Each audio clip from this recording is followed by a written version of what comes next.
একসময় মানুষ পণ্য বিনিময় করত বাজারে যে, তারপরে আসলো মূল্যবান ধাতু, তারপরে কাগজের টাকা, তারপরে প্লাস্টিক মানি, এখন ক্রিপ্টোকারেন্সি, ডিজিটাল মানি।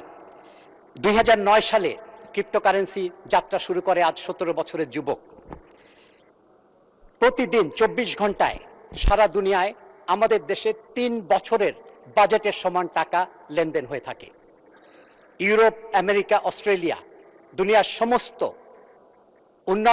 উন্নত দেশে এবং উন্নয়নশীল দেশে, এখানে দুনিয়ার বড় বড় স্টক এক্সচেঞ্জে, নিউ ইয়র্ক, টোকিও, সমস্ত জায়গায়, লন্ডন, ফ্রান্স, প্যারিসে কিন্তু এখানে আইনসম্মতভাবে ক্রিপ্টোকারেন্সির লেনদেন হচ্ছে। আজ থেকে 17 বছর আগে যদি কেউ 100 টাকা দিয়ে ক্রিপ্টোকারেন্সি কিনতেন, বিটকয়েন, এটার মূল্য হতো আজকে 1 কোটি টাকা। কিন্তু যদি এই টাকা কেউ ব্যাংকে রাখতেন 17 বছর আগে, সেটা হতো মাত্র 800 টাকা। ডাইনোসর বিলুপ্ত হয়েছে, কিন্তু তেলাপোকা টিকে আছে অ্যাডাপশনের কারণে। কিউবা সহ দুনিয়ার 3টা দেশে মানুষ বাজারে যেয়ে, মুদির দোকানে যেয়ে তারা ক্রিপ্টোকারেন্সি দিয়ে কেনাবেচা করতে পারে।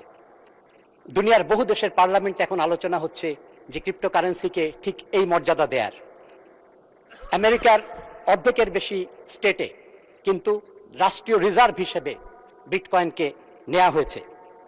এখানে রাজস্ব আয়ের উৎস হতে পারে, কারণ ক্রিপ্টোকারেন্সিতে ফাঁকি দেওয়ার কোনো কায়দা নেই। কিন্তু আমরা এখনো এখানে যাত্রা শুরু করতে পারি নাই। ক্রিপ্টোকারেন্সি যদি একটা সোনার বার হয়, তাহলে ব্লক চেইন টেকনোলজি হয়েছে সেই সোনার খনি। আজকে সেই কথা বলার সুযোগ আমার নেই।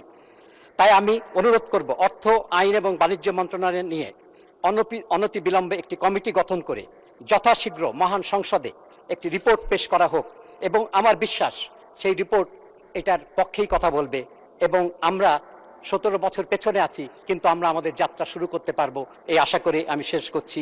ধন্যবাদ আপনাকে, মাননীয় স্পিকার।